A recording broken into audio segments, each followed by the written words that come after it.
Comment créer un site web aujourd'hui? Nous sommes dans un monde qui est dominé, cela de nos jours, par l'intelligence artificielle. Et comment donc on va se prendre de nos jours pour pouvoir créer cela des sites internet? Alors moi, c'est Kamel Duraco. Pour ceux qui ne me connaissent pas, je suis ici là développeur logiciel. Je conçois et je développe tout ce qui est logiciel, de l'analyse des besoins jusqu'ici au déploiement sur des serveurs en ligne. Alors, le problématique, c'est lequel? De nos jours, la multitude d'outils, en fait, ici, et la multitude, en fait, ici, de plateformes pour créer des sites web vont ici entraîner ce qu'on appelle la confusion et la frustration chez les utilisateurs. Beaucoup ici là vont se sentir ici là perdus face ici à tant de choix ou alors à tant de méthodes ici là qui permettent de pouvoir ici là structurer et créer des sites web. Alors donc, je me propose ici là dans cette vidéo de vous introduire ici là aux différentes méthodes qu'on peut utiliser ici pour pouvoir créer des sites web. Alors, pour créer un site internet, pour créer un site web, pour créer une application web, il y a plusieurs méthodes. Et la première d'entre elles, c'est ce qu'on appelle le code. On va programmer en utilisant ici là du code. Et lorsqu'on parle de code, en fait, ici, on va parler d'abord de technologies clés. Alors, la création de sites web ici, là, via le codage ou alors via la programmation, repose sur ce qu'on appelle des langages essentiels. On a par exemple ici, là, le HTML, le CSS, le JavaScript, qui vont permettre ici, là, de concevoir des interfaces interactives et responsives. À côté de ces trois langages, ici, là, on a également les langages de programmation, proprement dit, comme par exemple le PHP, le Java, qui vont être associés afin de créer des sites web. Donc, comprenez tout simplement qu'un langage informatique, c'est tout simplement une manière avec laquelle on donne des instructions à un ordinateur. Donc, ça, c'est la première méthode qui permet de créer un site internet. Passer cela parce qu'on appelle le codage et qui repose en fait sur des langages essentiels. Le HTML, le CSS, le JavaScript, c'est les langages essentiels du web. Si on veut afficher des informations à l'écran, raison pour laquelle on parle beaucoup plus de sites web. Parce qu'on va le plus souvent on va afficher des informations à l'écran. Ça peut être des landing pages, ça peut être l'affichage des produits, et ainsi de suite. Donc, la première méthode, en fait, ici, là, a ce qu'on appelle une flexibilité et un contrôle. Donc, quand on choisit en fait la méthode de code, c'est beaucoup plus flexible et c'est beaucoup plus contrôlé. Là, par exemple, on va utiliser le code qui va nous offrir de la flexibilité inégalée. Aucune autre méthode sera comparable à celle-ci. Donc, cette méthode là est faite par les développeurs. Donc, c'est les développeurs ici là qui vont développer la solution à travers un code et ce sera beaucoup plus personnalisé. Donc, chaque aspect du site va être personnalisé à notre manière, comme on va le vouloir en fait. Mais cela nécessite également ici une bonne maîtrise technique des langages que j'ai cités tout à l'heure et d'autres outils également associés. Donc, c'est la meilleure méthode ici là, l'utilisation du code. Ça prend le temps d'apprendre également. C'est pour les spécialistes en fait du domaine de l'informatique et de la programmation.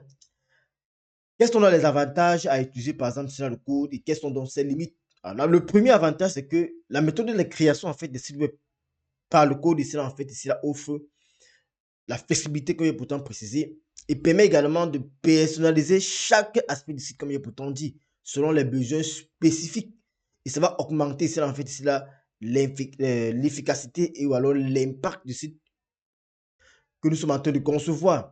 Mais également, il y a des limites. La première limite, lorsqu'on veut créer des sites internet, c'est quoi? Forcément, si on parle de codage, il faut déjà être un spécialiste dans le domaine. Il faudra avoir également ici là, des compétences techniques avancées dans la maîtrise de ce langage que j'ai présenté, ce qui représente le plus souvent un obstacle pour les personnes qui n'ont pas eu une formation en développement informatique. Et ça va donc limiter ici là l'accessibilité à cette méthode qui est le codage.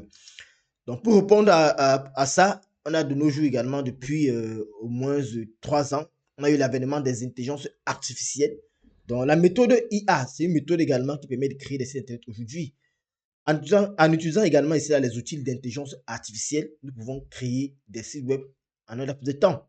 Donc, cette méthode utilise ici l'intelligence artificielle, va transformer également ici là, la création de sites web en automatisant en fait, ici là, les tâches complexes et en simplifiant en fait ici là, le processus pour les utilisateurs. Donc, ce qui va rendre en fait cela le développement accessible à tous. Donc, même si nous ne sommes pas experts, ou même si nous ne sommes pas spécialistes du code, nous ne sommes pas informaticiens, on peut donc utiliser des outils d'intelligence artificielle comme par exemple Lovable, comme Bolt, ou alors des agents pour pouvoir créer un site internet. Nous verrons plus en profondeur cela dans d'autres vidéos où nous allons utiliser les intelligences artificielles pour créer des sites web. Donc ça, c'est une méthode, utilisation des outils d'intelligence artificielle, parmi lesquels j'ai cité par exemple, c'est la Lovable Bolt. Il y en existe plusieurs à l'heure où j'enregistre cette vidéo. Quels sont les avantages de cette méthode? Lorsqu'on veut créer un site internet avec l'intelligence artificielle, premièrement, il y a la rapidité, il y a la flexibilité dans le processus de création de sites, ce qui va permettre donc aux utilisateurs, donc à ceux qui créent cela, de générer des designs qui seront attrayants, même si on n'a pas de compétences techniques avancées. Donc, on va tout simplement saisir là un prompt. Je veux par exemple un site internet qui permet de présenter mon entreprise et directement l'intelligence artificielle ou alors l'outil d'intelligence artificielle qu'on utilise va tout simplement cela créer notre site internet. Bien évidemment, l'utilisation de l'intelligence artificielle a des limites. L'IA peut également entraîner un manque en fait de personnalisation. Donc, parce que lorsqu'on crée avec l'intelligence artificielle, ça va générer forcément derrière du code. Et si nous ne sommes pas experts dans le domaine, ça sera vraiment compliqué si l'outil qu'on utilise ne permet pas de personnaliser via une interface simple. Si c'est avec le code, ça sera beaucoup plus compliqué. Donc, raison pour laquelle, si vous n'êtes pas, par exemple, dans le langage, si vous n'utilisez pas le langage en question, vous aurez des limites à pouvoir également essayer de la modifier. Donc, voilà le principal désavantage d'utiliser ici l'intelligence artificielle pour créer des sites internet. La méthode en fait, c'est à générer ici là peuvent également sembler uniforme. Donc, par exemple, ici là, lorsqu'on utilise l'intelligence artificielle, plusieurs personnes dans le monde, plusieurs personnes dans notre ville vont également utiliser l'intelligence artificielle. Qu'est-ce qui va se passer? On aura donc plusieurs personnes qui ont presque le même rendu parce que l'intelligence artificielle ne va pas trop réfléchir. À chaque fois, il va toujours présenter presque la même chose pour tout le monde. C'est vrai qu'à travers également les prompts que vous allez saisir, vous pouvez également faire des petites modifications, mais à la fin, on aura toujours presque les mêmes choses, presque les mêmes designs pour tout le monde. Donc, c'est ce qui est un problème. Donc, on aura une uniformité avec les différents sites qui ont été créés. Et également, l'intelligence artificielle ne va pas répondre de manière spécifique à nos besoins. Donc, si on a chaque entreprise parfois a des besoins spécifiques, ou alors des besoins spécifiques. Donc, l'intelligence artificielle ne va pas toujours répondre à ces besoins spécifiques-là, contrairement à la méthode du code où on pourra personnaliser en fonction ici de nos besoins ou alors de nos spécificités. La troisième grande méthode qui permet de créer des sites internet, c'est ce qu'on appelle des CMS. Lorsqu'on parle de CMS, ça veut tout simplement dire Content Management System. Ça veut dire quoi? Ce sont des systèmes, en fait, c'est là de gestion de contenu. Et les exemples les plus connus, par exemple, ici, nous avons WordPress, nous avons Shopify, nous avons Joomla.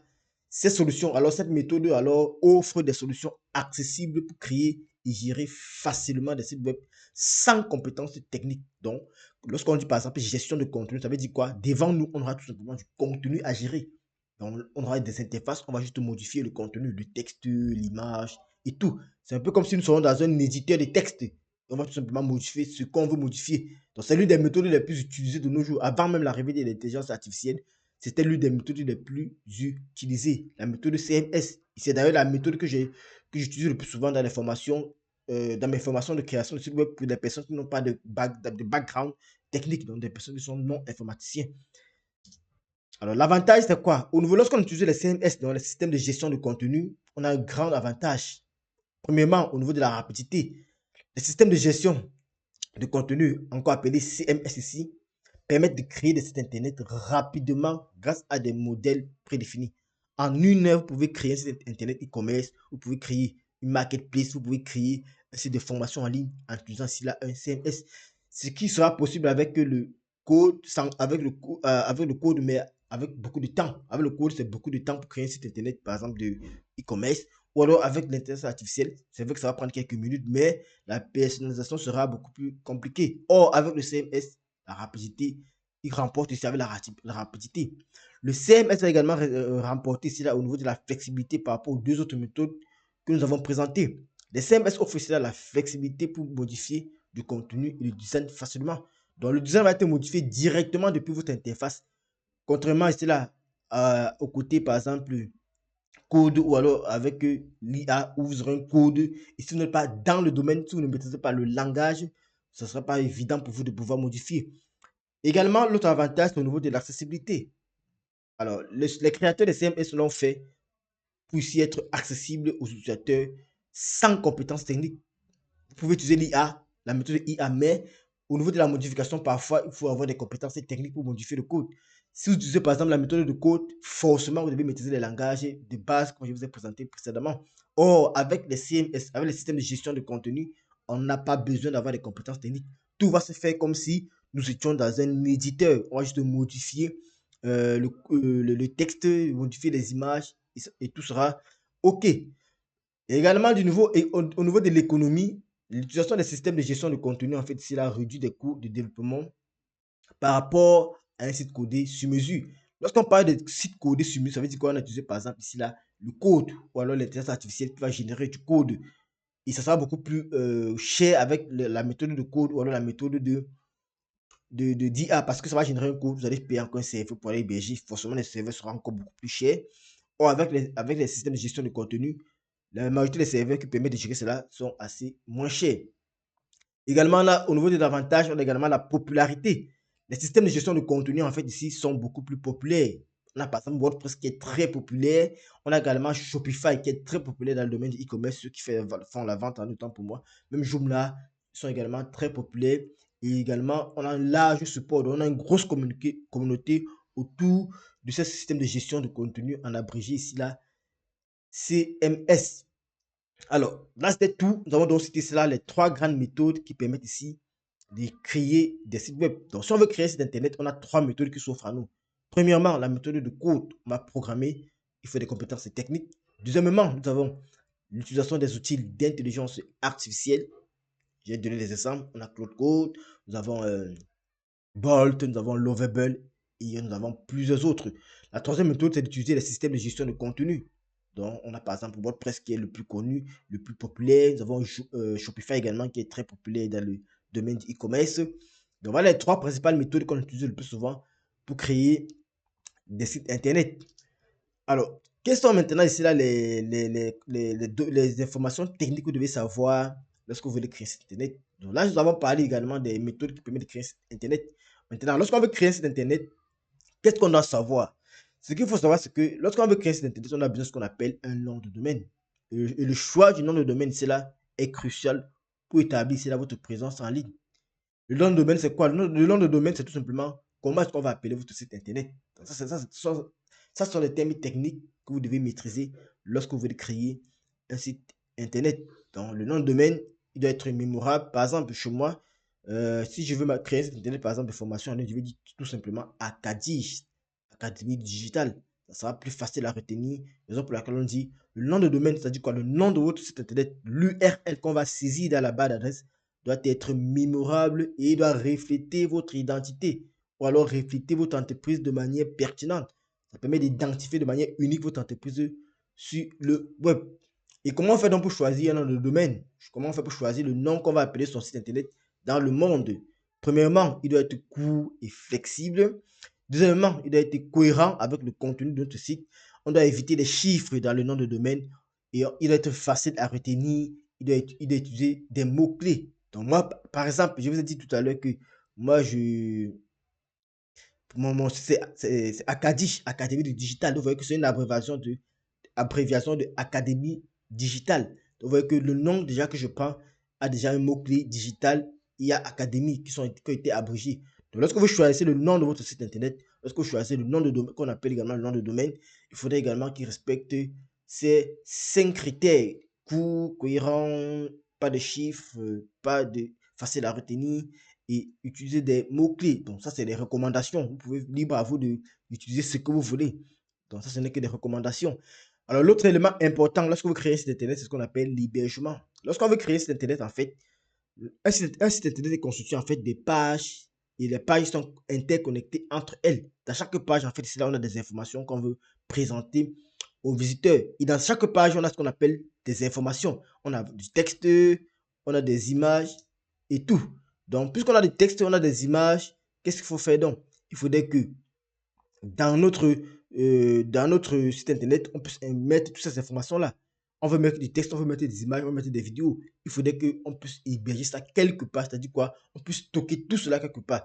Notre site doit être stocké quelque part afin que chacun dans le monde puisse pouvoir avoir accès. On peut créer cet internet sur notre ordinateur et on rend public, mais le problème c'est que puisque notre ordinateur a notre propre connexion internet, puisque notre ordinateur est dans notre réseau local, on peut configurer pour que les gens viennent dessus. Mais si on a un coupure d'internet, si notre ordinateur s'éteint, personne n'aura plus accès à notre site internet. Raison pour laquelle on a pensé héberger ça quelque part. Donc il y a des serveurs en ligne là qui sont allumés 24/24 qui vont servir notre site internet 24/24. Contrairement à notre ordinateur qui peut s'éteindre, il peut avoir coupure de lumière, il peut avoir coupure d'internet. Or, les serveurs en ligne vont nous permettre de stocker nos fichiers et les rendre visibles aux visiteurs sur internet à travers le monde. Donc, les principaux éléments à connaître lorsqu'on veut créer cet internet, c'est premièrement le nom de domaine qui sera le nom qu'on va saisir dans l'URL. Pour contacter notre site, nous avons également l'hébergeur web, l'hébergement qui est essentiel pour rendre notre site accessible en ligne à tout le monde. Et ça va nous permettre également de stocker tous les fichiers qui seront dans notre site internet. Donc, pour aller en profondeur, je peux vous parler également ici là des différents types d'hébergement qui existent. Lorsqu'on crée un site internet, c'est important de le savoir. On a premièrement ce qu'on appelle les hébergeurs mutualisés. Si je veux résumer l'hébergeur mutualisé, c'est quoi? L'hébergement mutualisé va permettre tout simplement ici là d'héberger plusieurs sites sur une même machine. Donc, par exemple, je suis le premier client. Lorsqu'il peut acheter un hébergeur mutualisé, mon site sera tout simplement mis dans une machine où plusieurs personnes pourront également venir mettre le site internet. Donc, on a une seule machine en ligne là où plusieurs personnes peuvent mettre le site internet, mais tous fonctionnent de manière indépendante, mais sur une même machine. Deuxièmement, on a ce qu'on appelle des VPS, c'est-à-dire quoi, des serveurs privés virtuels qui vont offrir plus de ressources dédiées pour créer notre site internet. Par exemple, lorsqu'on prend un serveur privé virtuel, on a accès à une machine, on va pouvoir contrôler à notre guise. On aura accès à ce qu'on appelle cela une adresse IP, une adresse privée qui va nous permettre d'accéder au site facilement. Et troisièmement, également, on a ce qu'on appelle des hébergeurs cloud qui vont nous permettre d'héberger facilement nos sites internet. Donc, ça, c'est les trois méthodes qu'on peut utiliser pour d'hébergement, les trois types d'hébergement, autant pour moi, que nous pouvons utiliser pour stocker les fichiers de notre site internet, pour servir notre site internet. Alors, pour terminer, donc, nous allons parler tout simplement ici du processus complet qui permet de créer ici là un site web. Donc, lorsqu'on veut créer un site internet, quel est le processus qu'on doit suivre? Alors, la première chose, c'est d'abord l'objectif. Lorsqu'on veut créer un site internet, quel est notre objectif? On doit définir de manière claire les objectifs de notre site internet et la définition de cet objectif-là donc va guider la compréhension, la création et le contenu qu'on va mettre dans le site. Donc, c'est la première chose qu'on doit définir lorsqu'on veut créer son site internet ou lorsqu'on veut créer le site internet d'un client. Nous devons d'abord recueillir l'objectif. Alors, la deuxième chose, c'est ce qu'on appelle cela la méthode. Alors, on doit choisir la méthode de création qu'on veut adapter pour nos besoins. Est-ce qu'on va utiliser le code? Est-ce qu'on va utiliser l'intelligence artificielle ou alors est-ce qu'on va utiliser le CMS? Donc, le choix de l'un ou de l'autre va donc nous dire si on va recruter quelqu'un ou alors si on va le faire nous-mêmes. Bon, dans tous les cas, on peut toujours recruter quelqu'un, que ce soit CMS, que ce soit l'IA, que ce soit ici là, le code. Le troisième élément du processus, c'est quoi? C'est le choix de l'hébergement. Quel est l'hébergeur fiable qu'on va sélectionner pour pouvoir ici là créer notre site internet. Donc, c'était tout pour cette vidéo. Si cette vidéo vous a plu, n'hésitez pas à vous abonner, à liker et à partager. Alors, pour ceux qui sont intéressés, donc, je lance une formation ici là qui débute à partir de ce lundi. Dans le titre, c'est création de site web avec WordPress et l'intelligence artificielle. Où nous allons utiliser ici là ce qu'on appelle des CMS, un CMS WordPress là pour créer des sites web.